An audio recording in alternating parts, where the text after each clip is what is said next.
The Republican big issue of the week has been testicle tanning. Texas Governor Greg Abbott engages in economic terrorism on the border of Texas performative garbage. Republican Senator Mike Lee text messages to Trump's chief of staff Mark Meadows are revealed, showing him begging for help to message fraudulent election claims. Compare and contrast.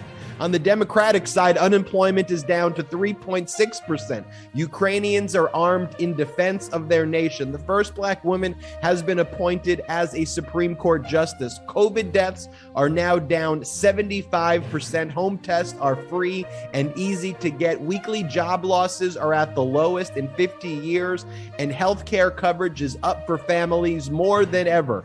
This is the MeidasTouch podcast. Ben, Brett, and Jordy delivering the truth as we just did. How you guys doing?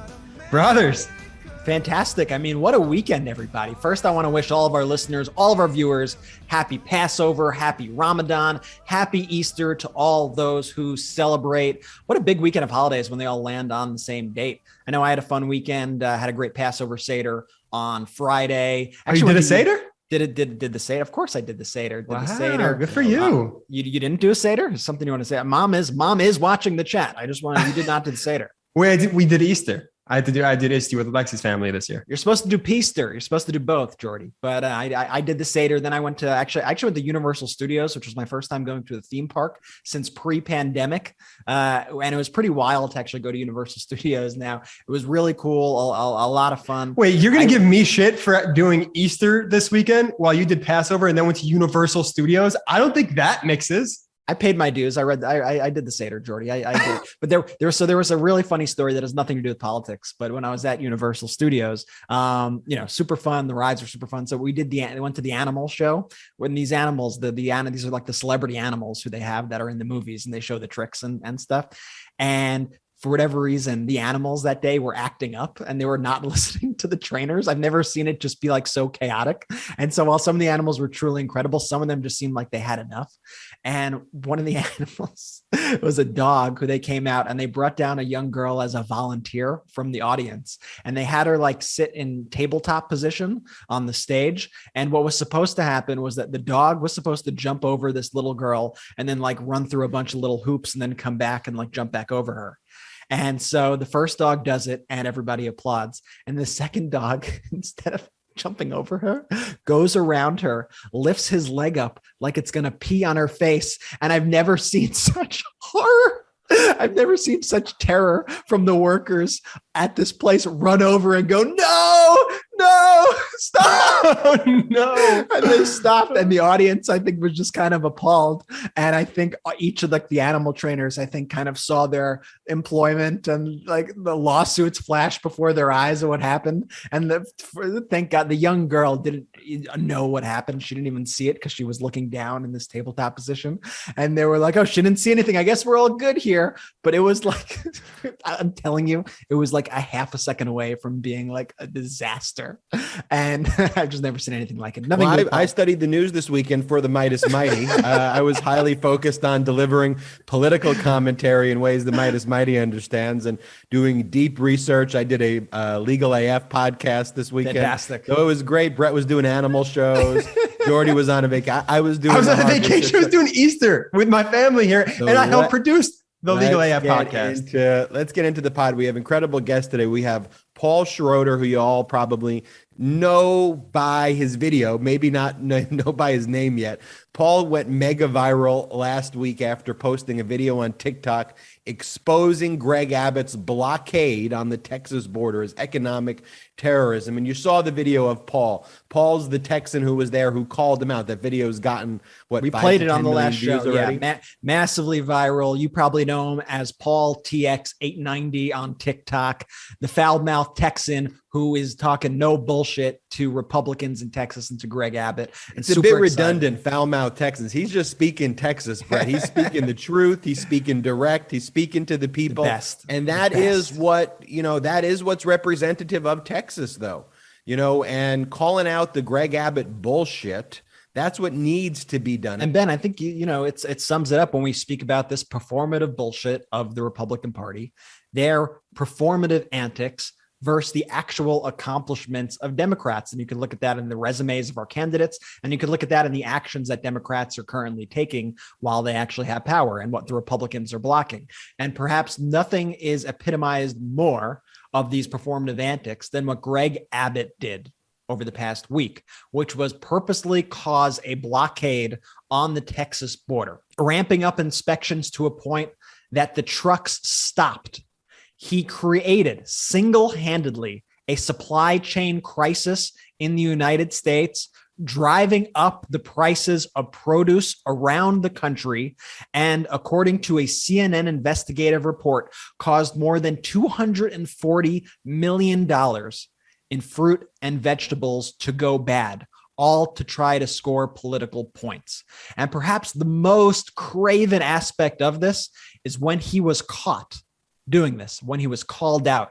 And we'll get to Beto O'Rourke in a second, because Beto O'Rourke called him out to his face. Beto O'Rourke brought the national media cameras down there, and he made a big spectacle of it, as he should, because that's what Democrats should be doing in the face of actions like this. What does Greg Abbott do? Greg Abbott tries to reverse course.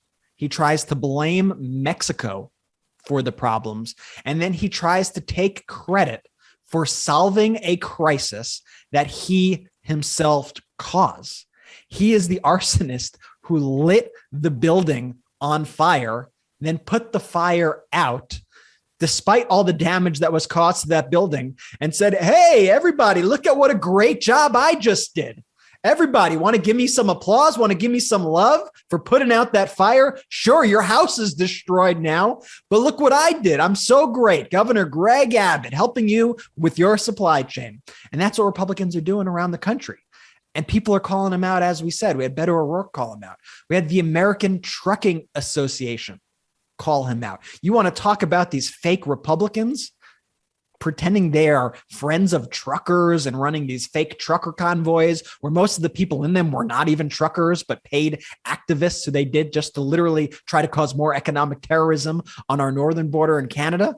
You want to talk about support for truckers? The American Trucker Association called Abbott's plan wholly flawed. They called it a border clogging inspection scheme. They called Greg Abbott senseless and misguided. That's what truckers think, the actual real truckers. That's what they think about these Republican policies.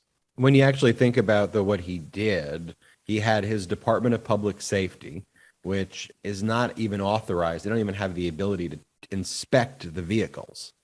So what they actually were doing was they were inspecting the tire pressure and then lying to the public that by inspecting the tire pressure, that Abbott was basically using his own Department of Public Safety to keep the border safe when he was doing no such thing at all. Literally, he was checking tire pressure. Not only was he not keeping the border safe, as Brett said, he was clogging the border and preventing the produce from getting into the United States and thus destroying the produce, so then that he could later say, when he removed the Department of Public Safety officers, to then claim that he fixed it.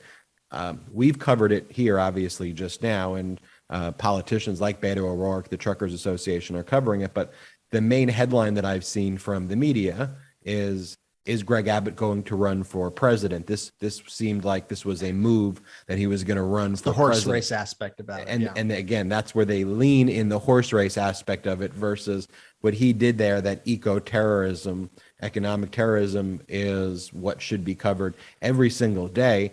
And it should not just be covered like even as a one-off. Like, there needs to be investigations. There needs to be accountability. He just destroyed $240 million. I mean, think about that. Like, if someone stole $240 million, it'd be one of the most massive criminal cases. And here's someone who did it for what? To score fake political points and to make up this fake persona of trying to make the border safer when you're checking tire pressures.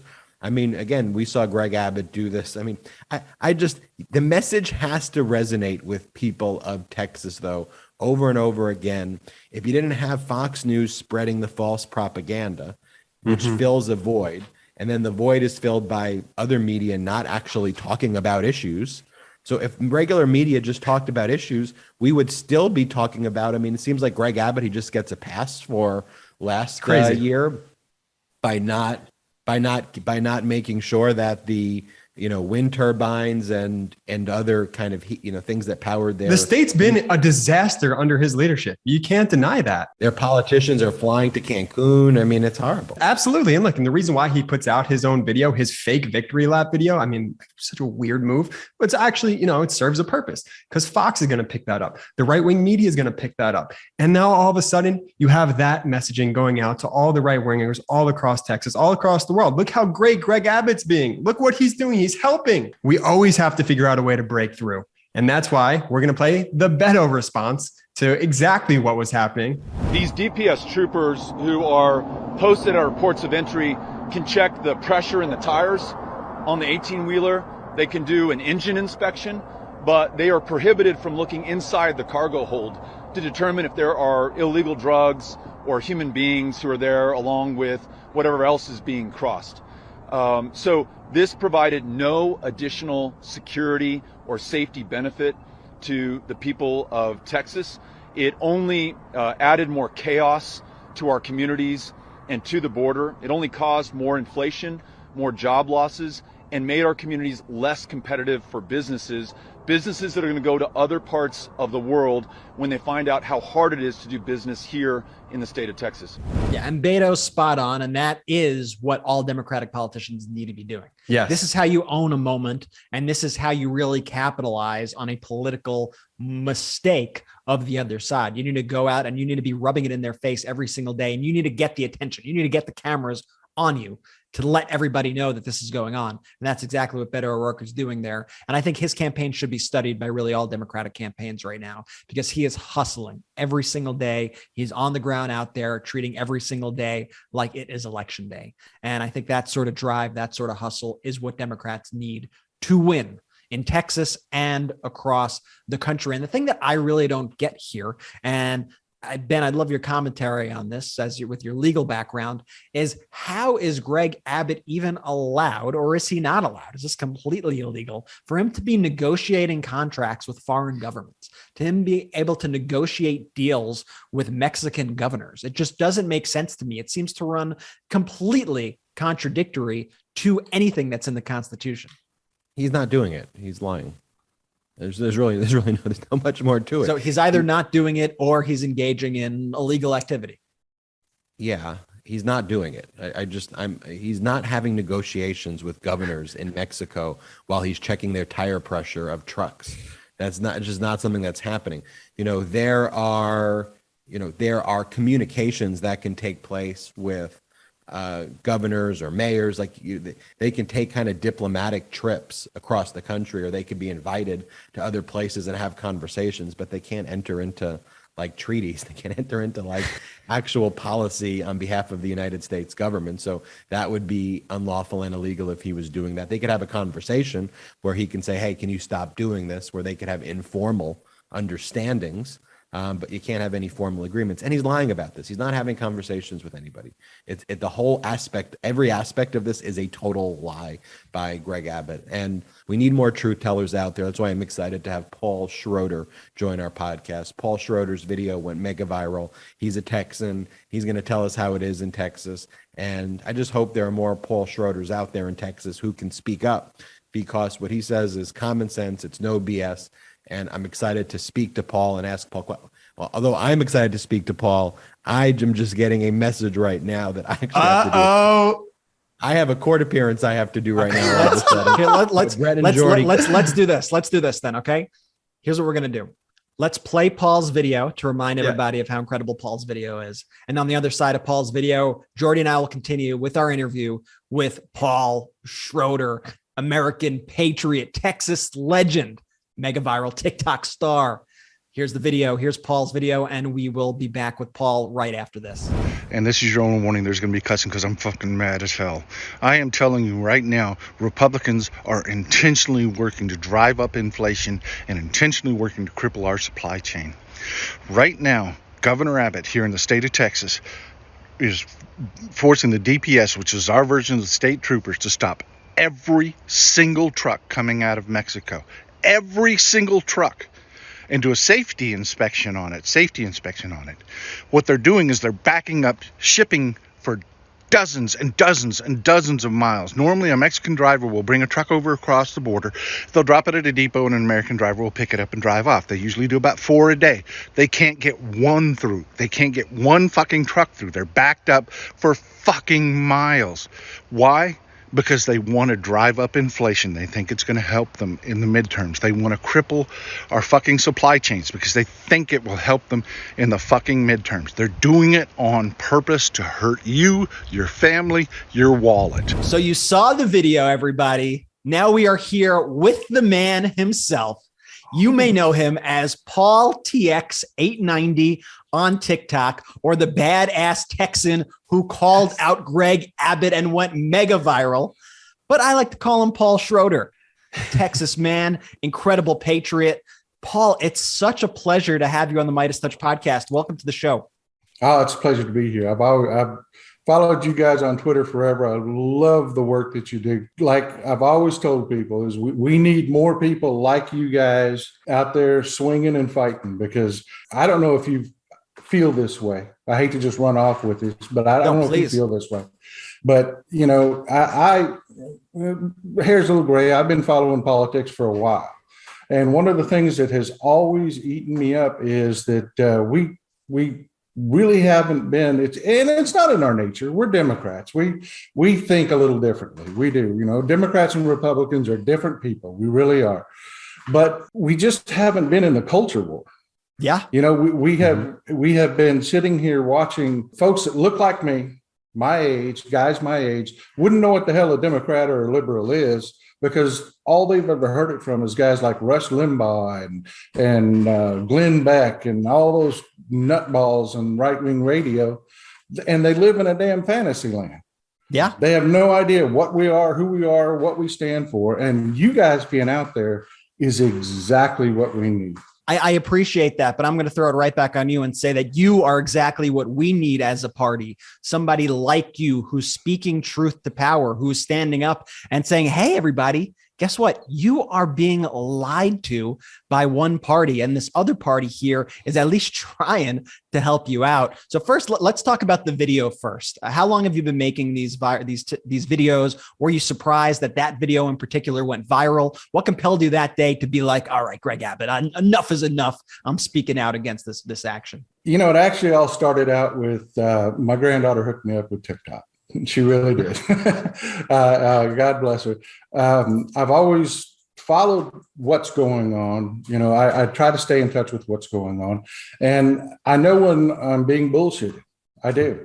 And there's been several issues through the years that have just gotten to me. And I just used TikTok at first as a way just to scream out into the void. This is bullshit.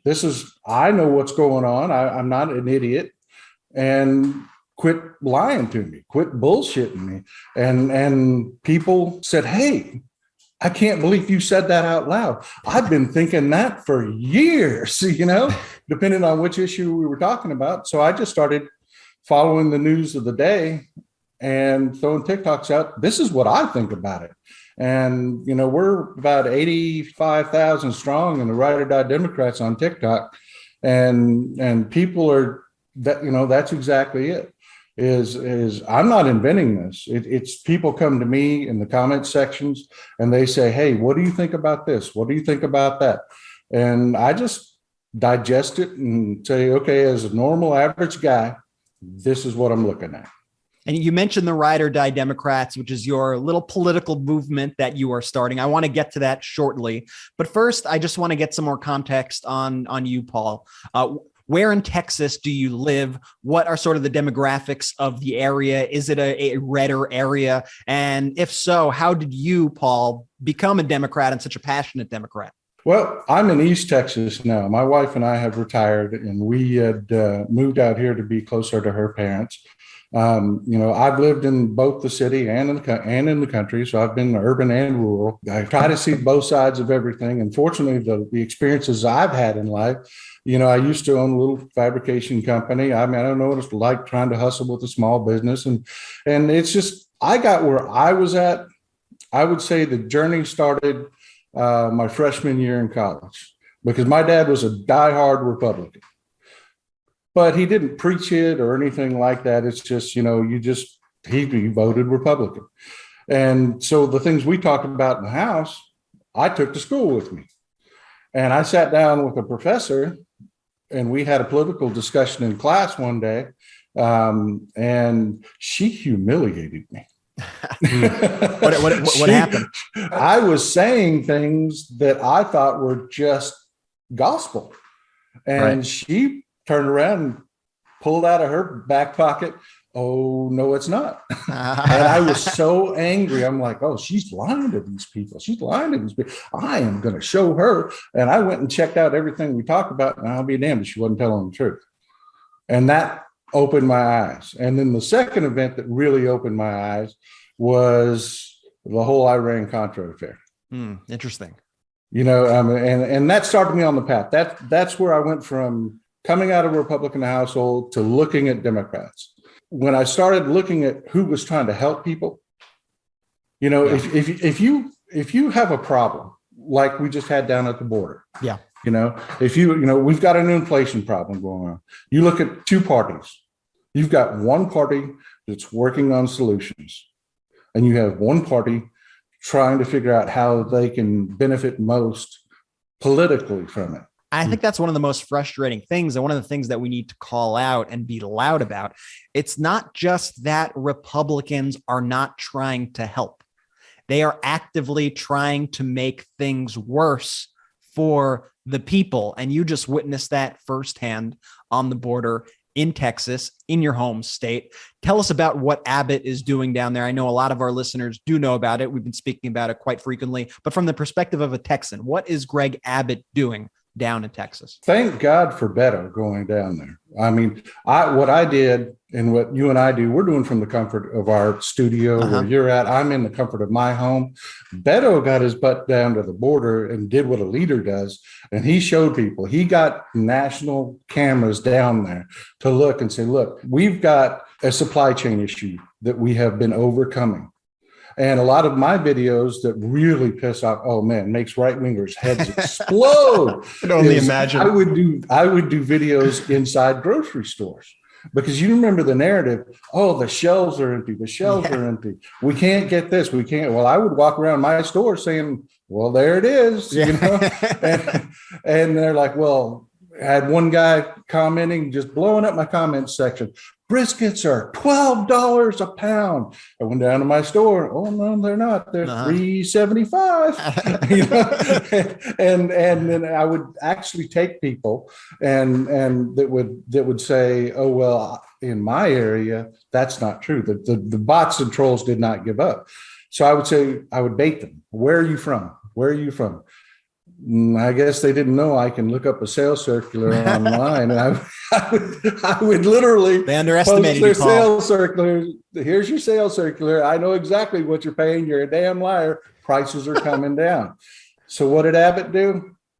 He took a problem that was being solved, and he intentionally tried to make it worse. That's all this was about. This was not about safety. I had a conversation with a Republican yesterday who tried to, run with that narrative. Oh, well, they have to check these vehicles for safety reasons. No, you don't. You check every 12th vehicle. You check every 20th vehicle. You don't stop every truck coming across the border. That is shutting down trade. That is as bad as what they did in Canada. And not only did he really single-handedly destroy the supply chain and drive up prices, but Abbott then, when he ended up reversing course, took a victory lap, and he started celebrating himself and saying, look at the great work I just did on the border. I did what the federal government couldn't do. What did you make of Abbott going out there and giving himself a pat on the back for what should be one of the biggest scandals in political history? And that's typical, and it's disgusting. It's disgusting. This is why I don't pull punches with Republicans. I don't. It is disgusting. $250,000 in produce, gone. Just gone. Who pays for that? Do you think the produce producers are just going to eat it? No, you're going to pay for it. I'm going to pay for it. I'm not an idiot. It's like Trump's tariffs. Yeah. Who paid for those? Who paid Trump's tariffs? You did. Mm-hmm. I did. Anybody that wanted to build anything or make anything. The same thing with the timber coming out of Canada. A lot of people don't know. A lot of our timber comes out of Canada. When they slowed shipping down up there, we paid for it. It was $1 billion a day that they estimated was lost during this Operation Lone Star, which, by the way, I'm old enough that Operation Lone Star used to be a beer run to go get Lone Star beer at the convenience store. That was the good old days, Paul. That was the good old days. This Operation Lone Star that he calls it was $1 billion a day tax on you and me. Who's going to pay that? That's the thing that's so disgusting about that is he's just slapped $1 billion a day tax on the American people. People don't know. Do you like Toyotas? Well, we build them out here in Texas. They were waiting on parts. They may build the Toyota in Texas, but the damn alternator comes from Mexico. It's absolutely insane. And you speak about, though, part of this is that the Republican Party views this as yet another culture war issue, another wedge issue to fight in. And one of your frustrations, which you mentioned earlier, is that Democrats historically have not been willing to engage in these culture war battles. And so what happens is we have this entire group of Americans who may look like you, be from where you're from, who have been so steeped in the GOP culture wars that have not, the attacks that have not even been rebutted one bit by Democrats, that they buy into all that stuff. So why aren't Democrats punching back? Or rather, what would you do if you were in charge of the party right now? How would you be hitting Republicans on these culture war issues? Well, to be quite honest with you, we have to be frank about this. People follow strength. They do. People follow strength. We have always been high-minded. We always have. Look, Michelle Obama, executive, well-educated, extremely well-educated, worldly, wonderful human being, beautiful lady, says when they go low, we go high. Right. No, my friend. No. When they go low, you jump in the damn ditch, you stomp on their neck, and you beat the piss out of them till you win. If you allow the Republican Party to call us pedophiles, and you don't call out the fact that they are literally trying to pass a bill in Tennessee where they can legally be fucking pedophiles, pardon my language. No, please. That's the way you win. That's how you win. You tell people that. People want to hear that. People don't want to hear, I'll give you a perfect example. One of my favorite people in Congress is Katie Porter. It's fantastic. She is brilliant. And she is the kind of person that you need doing the deals. You need her because she is so smart. But you also need a guy like Tim Ryan. You need a bruiser out there. You need a guy that's swinging. You need a guy that's calling them out. You need a guy that's saying, hey, Jim Jordan, why the hell weren't you protecting the kids over at Ohio State when they were being raped in your locker room? Don't shy away from that. Quit trying to be so high-minded. Get in the dirt. I do it with my own party. The gun issue, is one that we have very heated debates about on my TikTok. Because there's a lot of people, you may feel completely different than I do about it because your experience with it would be completely different. Right. But let's be realistic. You can't get gun legislation through our own caucus. Why would you fight over that? Right. You're saying in Texas that, even in Texas, even Democrats are, it's hard to move them on the gun issue just because it's so steeped in the culture down there. Texas, Michigan, Ohio, you've got guys, I can tell you, I know guys that have 2 years salary in their gun cabinets. 2 years salary in their gun cabinets. So I'm telling you, but they don't carry them around. They're not driving around with them in their trucks. They don't take them to frickin' Walmart. Right. They're for sport. They're for fun. They're specific thing. You know what I mean? And I'm trying to tell people, hey, let's not run on gun control because all that does is play into the fantasies. And that's the real difference between Republicans and Democrats is reality versus fantasy. Yeah. You've got Republicans that produce these fantasies and this culture war bullshit that they tell their people. And when we turn around and have somebody say, well, we need to enact gun legislation, their worst fears have just come true. And that's what I'm talking about. That's why I tell people we have to be truthful with ourselves in the Democratic Party, and we have to be a little harsh about it. Politics is a blood sport.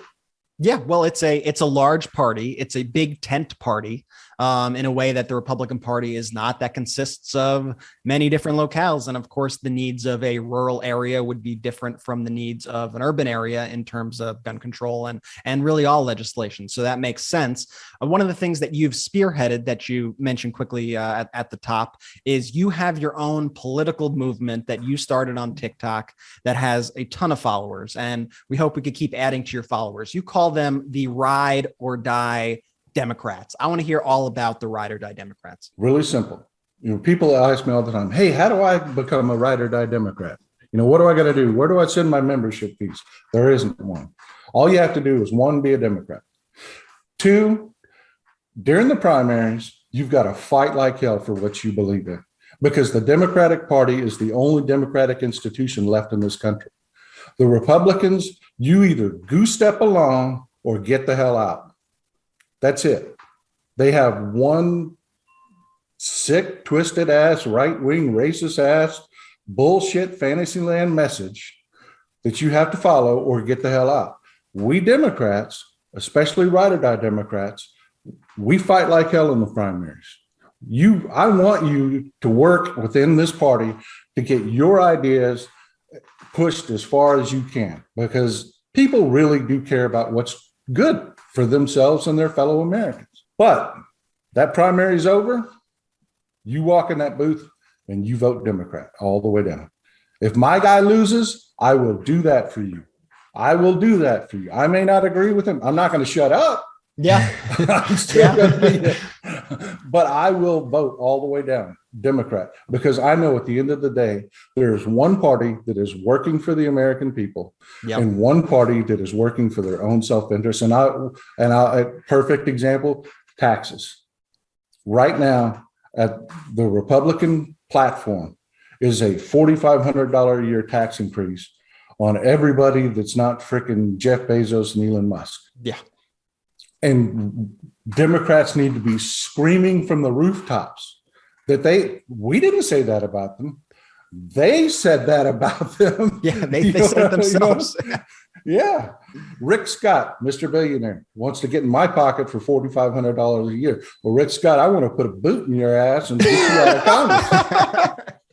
Paul, you are too much, man. Where are folks? I mean, I think I know, for example, where you get your news from, but where are folks sort of in your area that you run in similar circles with? Where are they getting their news from? Is it Fox News? Is it right-wing radio? Is it a culmination of everything? And then that's how you determine your position? That is a huge problem that we have. There's a huge disconnect. When I say that your average guy that looks like me that votes Republican has no freaking clue what a Democrat is, it's because he gets every bit of his information from Fox News or Alex Jones or those weirdos that produce, and it's nothing but fantasy. Greg Abbott pulled a stunt to try to cover up for this Operation Lone Star bullshit. He didn't want us to know about those trucks being backed up. He was not proud of that. He tries to act like he was proud of it, but he wasn't. So he sends a busload of immigrants to DC. Well, if that was real policy, he would have coordinated with the feds in DC, but he didn't. He sent buses to Fox News' studios in DC so that they could shoot pictures of immigrants coming off the buses in DC. It was a stunt.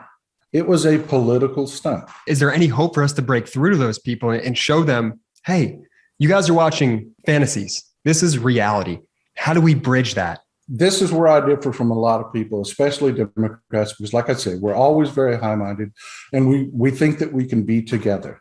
We think that people will just say, hey, for the good of the country, we need to, no, we can't.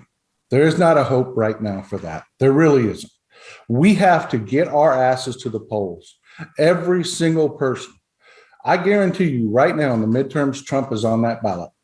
He is on that ballot because they have not stepped 1 inch away from that agenda. I'm telling you, Trump is on that ballot, and you need to vote like your life and your country depends on it, because it does. Because think about it.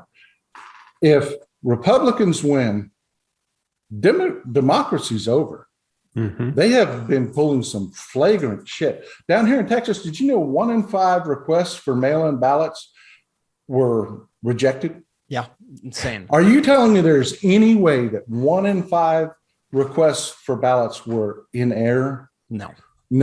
They simply found a way to reject. And you know how they did it? That they're one of the big ways they're doing it, and we need to be screaming about this, is the signature laws.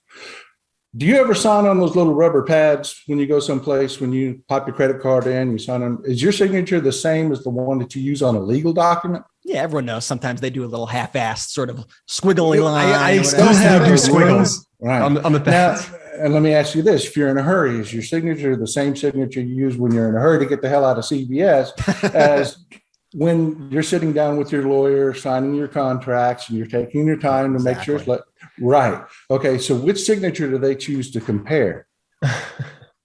They rejected 20% of mail-in ballot requests. Yeah. So I'm telling you, this is how we do it. This is how we do it going forward. We get off our asses. Okay. We go to the polls and we win, because there are more people. There are more of us than there are them. If they weren't terrified, they wouldn't be pulling the obvious panicky shit that they're doing. You know, they wouldn't do it. You don't gerrymander when you're winning. You know, I mean, you're winning. They know, and they're scared. So show up at the polls and win. And at that point, when you're running the government, they're having our conversation, not the other way around. As far as reaching people, the guy I talked to yesterday had no clue that trucks were backed up at the border, because Fox didn't tell him. So how do you reach somebody like that? Do you have time to talk to every human being? No, we reach as many as we can, but they've got to want to hear it. And for the most part, the reason they believe the lies is because the culture where we've been losing, they want to believe those lies. We need to get out there. Guys like you 3 sharp-looking brothers, man. Successful. Thanks, Paul. You need to be screaming, I'm a Democrat and I'm a liberal. Hell yeah. That's right. I'm a leader. That's who I am. You know, that's what a Democrat is. Not this fantasy and bullshit that they're talking about all. Hell yeah. I love it. I love it. And you know who got a free pass during this whole interview? And Paul, I know you're probably short on time, but I got to get your thoughts on him. Ted Cruz, aka Cancun Cruz over here. I just can't get over the fact that the guy fled during one of the biggest crises Texas ever, was facing. What do you make of his quote unquote leadership in a moment like that? What does that say about him? How does he keep getting elected? I'll tell you how he got reelected. Yeah, please. And I was fortunate enough to have a conversation with one of Beto's staffers. We had just had that mass shooting right before the election, and Beto O'Rourke spoke from the heart. And in the middle of Texas, he talked about gun control, and he lost the election by that much. That's what happened. That's how Ted Cruz is in office right now. You know, you're not going to reach a guy that goes in and pulls the lever for Republicans. He's not getting your information. But you talk about gun control, I guarantee you Fox News is showing that. Right. We have to be aggressive in our messaging. We have to talk about the issues that people really, really need. We need to tell everybody, Greg Abbott just taxed you $1 billion a day. He just taxed you $1 billion, took it right out of your pocket. Because I guarantee you, Toyota's not eating that. I guarantee you, every factory that they held parts from is not, you know how business works. They can't eat it. They have to make a profit. That's how we do it. Let me tell you something. Ted Cruz is an asshole, and I put a video up. Y'all can go take a look at it. I am completely confused about obscenity rules on television. I am completely confused. They blur out titties, but they show Ted Cruz's face. I mean, what the hell? Someone explain that to me. Paul, I think you're my new favorite human on this planet. I just got to get a simple answer. Can Democrats win in Texas in 2022? Absolutely. Absolutely. this midterm election, we are going to stomp ass. I guarantee you. And I tell you why. It's been 30 years of Republican rule. Mm-hmm. Okay. And Texas used to have the best infrastructure in the country, bar none. That infrastructure was built in the 80s. We were building like crazy in the 80s. They have done crap with this country, with the state for the last 30 years. I mean, they've done nothing but cronyism. Look at our electric grid. Look at our electric grid. Mm-hmm. They privatized it. They formed their own little electric grid here in Texas so that they wouldn't be regulated. Well, why wouldn't you want to be regulated? You know, because you want to stick the money in your pocket and you don't want to take care of your electric grid. And people know this. People know this, and they're sick of this shit. And who are you going to blame? You going to blame Democrats? We haven't run shit in this state for 30 years. Yeah. I mean, the damn dog catchers are Republican. That's changing. The last election, there was a 5-point difference between Joe Biden and Donald Trump. 5 points. Believe me, we have 30% left to tap here. Easily. And all you got to do is look at the trends. That 5% a few years ago was something like 15%, which was like 25%. The momentum is moving in the right direction. And that's why I really wanted to speak with you, Paul, because I think your voice, you being a true Texan who knows exactly what is going on the ground, who is calling out the bullshit, who is unafraid to get in the mud. That is exactly what we need. And if I'm in the Beto O'Rourke campaign right now, I'm picking up the phone and I'm giving you a call and I'm making you a spokesperson for our campaign. And I'll say that to Democrats nationally. Like, pick up the phone, give Paul a call, get his thoughts, get him out there on TV. Paul, you are the guy who could really transform things for Democrats because you understand people, you understand the bullshit, and you understand what's going on. So I want to thank you for joining us today on the MeidasTouch podcast. Can I take 20 seconds to put in a plug for Beto? Let me tell you, he is a sincere human being. He is a real decent human being. He is not somebody that is just a political animal. You know, Rick Perry used to be a Democrat. You know, John Kennedy over in Louisiana is Princeton educated. He speaks with a Harvard mouth, but you put him in front of a crowd and he turns into Foghorn Leghorn. That is not Beto O'Rourke. He is a real decent human being. And he listens. He listens. I mean, we started screaming at him. A bunch of us Democrats started screaming at him. Stop talking about gun control. And he did, because he knows his state. He knows his state. He was speaking from the heart. He was heartbroken to see these events happen, but he knows as a leader, he has to lead his people, and he knows what's good for us, and he cares. I mean, he legitimately cares what happens to this state. Greg Abbott, all he cares about is his ambitions. Yeah, that's it.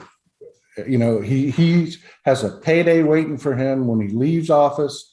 If he can't roll it into, he thinks he's going to be president. Nobody's going to make Greg Abbott president. He's a freaking idiot. But anyways, thanks for letting me put in a plug for Beto.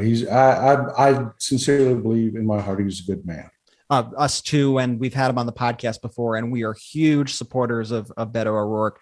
And I know so many of our followers are huge supporters of Beto as well, and are working on the ground every day as well to get him elected, knocking on doors right now, treating every day like it's election day. You know, let's play quick game of word association. How about that? We'll give you a name. You tell us one word that comes to mind when we say the name. Let's start. Greg Abbott.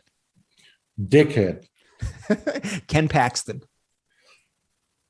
Wall-eyed, crooked motherfucker. Louis Gohmert. Oh my God. Oh, he's my congressman. He's my freaking congressman. Apologies. Oh my God. This guy's a freaking moron. I mean, I swear to God, he is the dumbest person you have ever talked to. They hand him a card and say this. And and that's what he does. I mean, he couldn't think himself out of a wet paper bag full of dog shit. He is just the dumbest human being. You need to have him on the show, man. I'm telling you, invite him on the show. He'll never come on. All right, let's end it on a positive note. Last one, Beto O'Rourke. I love the guy. He's wonderful. He really is. He's a good human being. He really is a good human being. And I have to tell you, even the political mistakes he's made, you know, that cost him that last election, he was coming from the heart. He was reacting emotionally to a horrible situation. And he's just a good human being. Right there with you. And Paul, you are a good human being yourself. Thank you so much for joining us today on the MeidasTouch podcast. This has been a real pleasure. And I just thank you for everything you're doing and getting the word out. Remember to follow Paul on TikTok. That's Paul TX890. Get out the word, join the ride or die movement, folks. And let's win Texas. Let's win the midterms in 2022. Paul, thank you for joining us today. Please keep up the good work, guys. I love you guys. Follow you all the time. I really appreciate everything you do. Thank you so much. We'll be right back. Welcome back to the podcast. Great interview. Huh? You guys did a great job there. Thank you, Ben. Paul is a legend. I'm telling you what I said to him at the end. Like, if the DNC, if the O'Rourke campaign, if everybody is not picking up their phones right now and calling this guy and putting him on TV to spread the word about what Democrats are doing, I mean, he is the perfect messenger for all this stuff. And he's given us the path to win. I really love getting the perspectives of just, real people on the ground. And there's a reason his video resonated so well. It's because it's a real person who isn't censored, who isn't bound by poll testing or any other sort of garbage, speaking his mind. And that's what we all need to be doing more of, whether it's you listening or a Democratic politician listening, whoever it is, we all need to be doing that. And guess what? I disagree with a lot of his stances about gun control that he was saying, I straight up disagree that Democrats shouldn't be fighting for gun control, but I think it's important that we hear the perspectives of people on the ground. And also it's important that our messages are tailored towards local audiences, right? If he says Democrats should be highlighting A, B, and C and not X, Y, and Z in Texas, that's something that we all should be listening to. Absolutely. Very closely, because he knows voters down there better than most people around the country. And so I think it's very important to get this perspective and to build a big tent party around this. And that's why I love his whole notion of this ride or die Democrats group that he's organizing, which basically says, guess what? In the primaries, let's duke it out. Okay. Let's put your policies against my policies and let the best policies win. Okay. But after that, you know what we're going to do? We're going to vote blue every single time. No matter who is on that ballot, we're going to vote blue because we know how important it is. And we know how much Republicans have screwed working people. And I love that. I love that perspective. I love his openness. I'm so appreciative that Paul came on the show. And I hope, come on, other media, get this guy on your TV. This is a superstar right here. Get him on TV. Let's go Democratic campaigns. Get him on your social channels. Have him start speaking out for working people in this country. Who is booking these guests?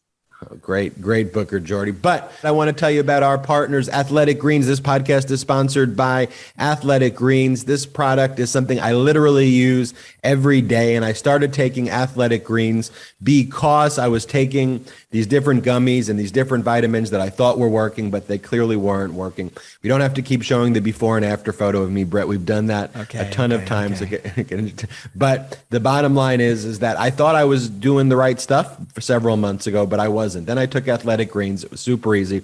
I took a scoop of the green powder. I put it in a cup. I shake it up, and then I drink it. That's it. And in that drink, I'm absorbing 75 high-quality vitamins, minerals, whole food source superfoods, probiotics, and adaptogens that help me start my day right. It's a special blend of ingredients that supports my gut health, my nervous system, my immune system, your energy, recovery, focus, and aging will be just like mine. It's all of these things. It's lifestyle friendly, so whether you eat keto, paleo, vegan, or dairy-free or gluten-free, this is for you. It costs less than $3 a day. You're investing in your health, and it's cheaper than your cold brew habit. And Athletic Greens was created when the founder experienced a ton of gut health issues and ended up on a complicated supplement routine to recover. That was costing him $100 a day, and now it's less than the cold brew habit, as I mentioned. That's why I like Athletic Greens so much. And right now, it's time to reclaim your health and arm your immune system with convenient daily nutrition, especially heading into the flu and cold season. It's just one scoop in a cup of water every day. That's it. No need for a million different pills and supplements to look out for your health. And to make it easy, Athletic Greens is going to give you a free 1-year supply of immune-supporting vitamin D and 5 free travel packs with your first purchase. All you have to do is visit athleticgreens.com/Meidas. Again, that is athleticgreens.com/Meidas to take ownership over your health and pick up the ultimate daily nutritional insurance. You will love Athletic Greens, and all of the Meidas Mighty are trying their Athletic Greens and saying it's making them feel so much healthier, so so much more energy and posting the photos all over the place. This podcast is also sponsored by BetterHelp Online Therapy. This month, BetterHelp Online Therapy wants to remind you to take care of your most important relationship. That's the relationship you have with yourself. BetterHelp is online therapy that offers video, phone, and even live chat sessions with your therapist, so you don't have to see anyone on camera if you don't want to. It's much more affordable than in-person therapy, and you can be matched with a therapist in under 48 hours. Give it a try and see why over 2 million people have used BetterHelp Online Therapy. And again, this podcast is sponsored by BetterHelp, and MeidasTouch listeners will get 10% off their first month at betterhelp.com/Meidas. That's BetterHelp.com/Meidas. BetterHelp has worked for me. I'm now a member of BetterHelp. That's how I get my therapy for me. I didn't want to always have to drive in and see a therapist and wait in the waiting room, which is great for a lot of people. For my busy schedule, I wanted to try something that may be a little more convenient. And I do all my podcasts through the internet anyway, so I figured let me give BetterHelp a try. And it's been an incredible new thing in my life. So go to BetterHelp.com, BetterHelp.com/Meidas today. What a great pod we had today. We got Paul Schroeder. When you have messengers like that in the Democratic Party, I feel very confident. Again, Absolutely. I will continue to go back with my critique, though, of the media for not amplifying those voices. And that's what we strive to do here on the MeidasTouch podcast. As I talked about on Legal AF, the problem with the media right now is you have one side, Fox News, injecting fascism into the veins of its audience. On the other hand, you have a media that's just the framework is completely foundationally incorrect. They have an hour of broadcast time, let's say, per show, and then it's broken down into 3 minutes per issue. Whatever the issue is dealt with at such a surface level. You have people, many of which who are not even really experts in the topic, but purport to be experts, just whoever the booker could find that day. But sometimes you get good experts. But even when you get the good experts, you don't let them talk. So basically, as I've described the framing of it, you have two chihuahuas barking at each other, all right, we'll see you on a commercial break. And then we don't actually have any knowledge or any information. And then they just move on to the next topic while Fox is consistently, hitting and hammering these fascist talking points without any resistance. There is no other real voice there that's taking place. One of the things that was notable, and Aaron Rupert pointed this out, was Mike Lee wasn't mentioned once, a single time, on CNN's State of the Union, NBC's Meet the Press, ABC's This Week, or CBS Face the Nation, or Fox News Sunday, but I would expect it not to be on Fox News Sunday. But it was nonetheless not mentioned in any of these other shows. You have a sitting senator from Utah, Mike Lee, who was having text messages with the chief of staff of the White House saying, "We need your help, Mark Meadows. Help give me talking points because your theories about the insurrection are so wacky that I, a Republican senator in Utah, can't even message this to my people. Please help me. Get me my talking points now." The obsequiousness, the traitorousness, all of that in there, and that's not even a story? We're done covering that? That we could go back to, what's going on with the Ginny Thomas things? What's going on? We could go back with all of these issues. Kushner, $2 no one's million talking about from the Kushner taking Saudis. people. But that in a microcosm is what's problematic. We're going to keep mentioning it on each and every MeidasTouch podcast, but this Mike Lee story doesn't even get airtime? I giggled really quickly just as a brother watching this, seeing when he asked, "Please tell me what to say."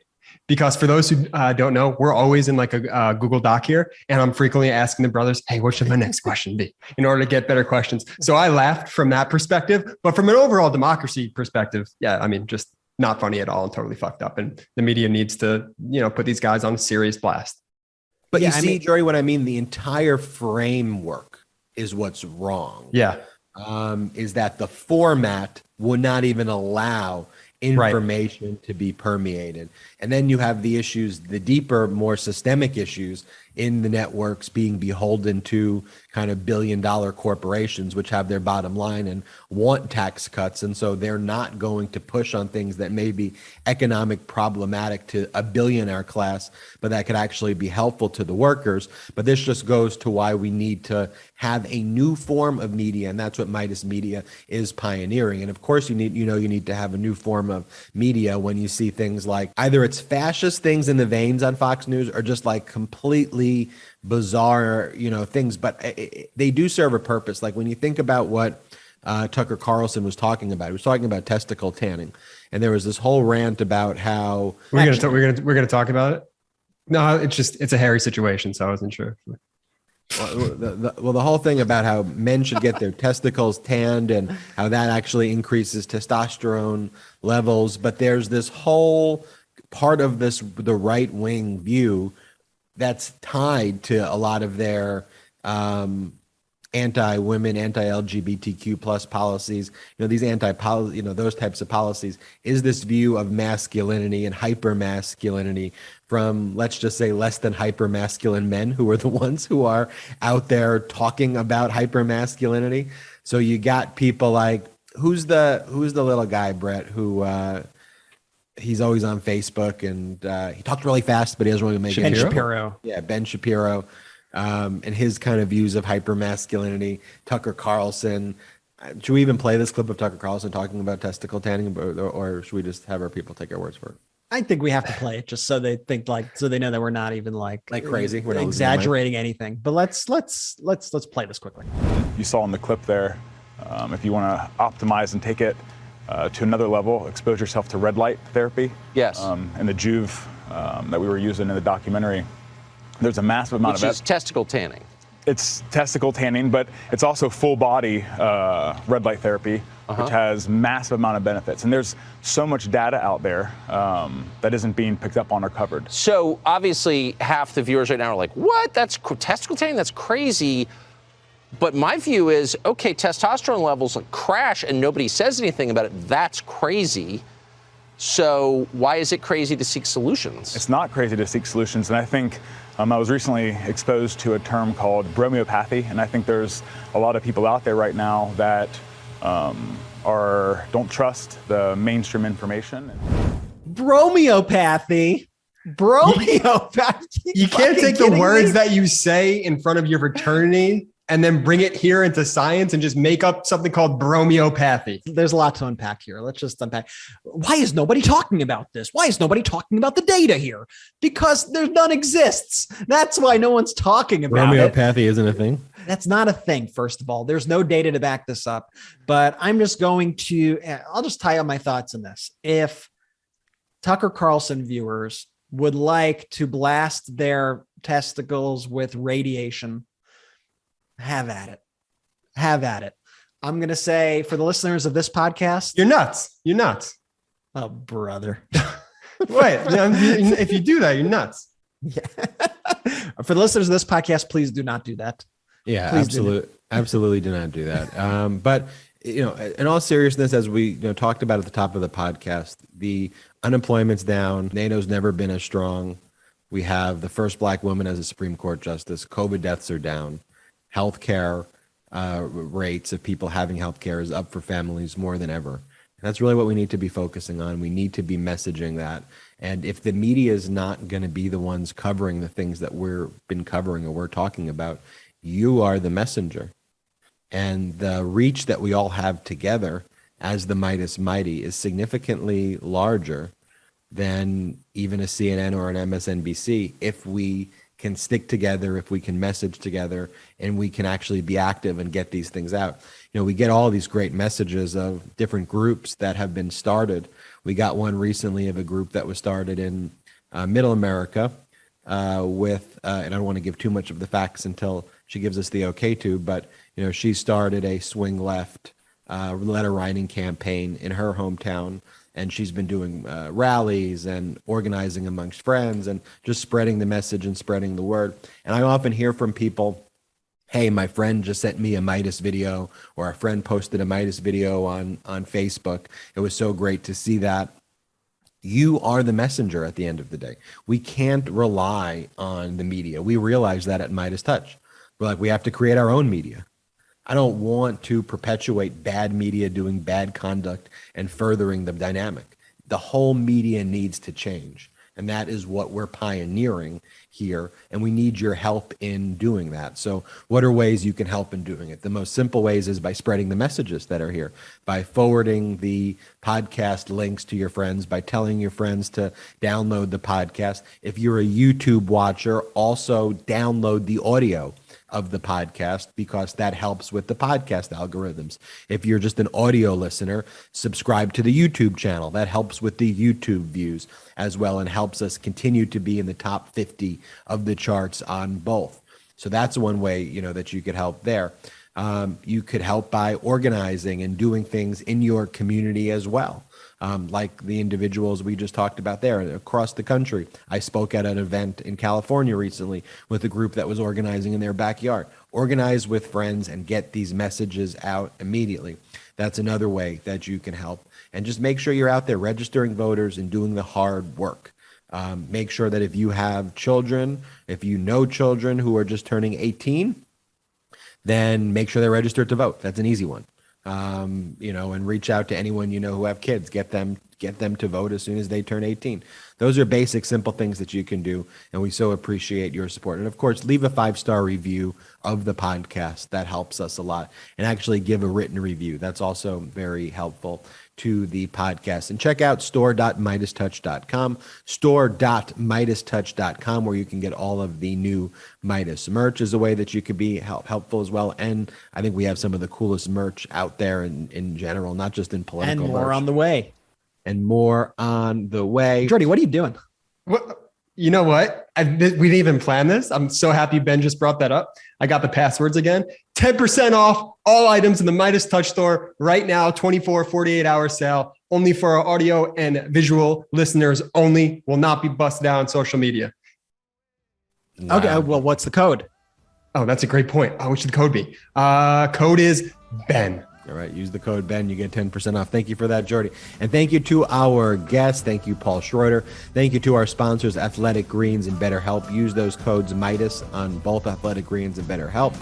We'll see you next time on the MeidasTouch podcast. What a great episode. We'll see you next time on the MeidasTouch podcast. Shout out to the Meidas.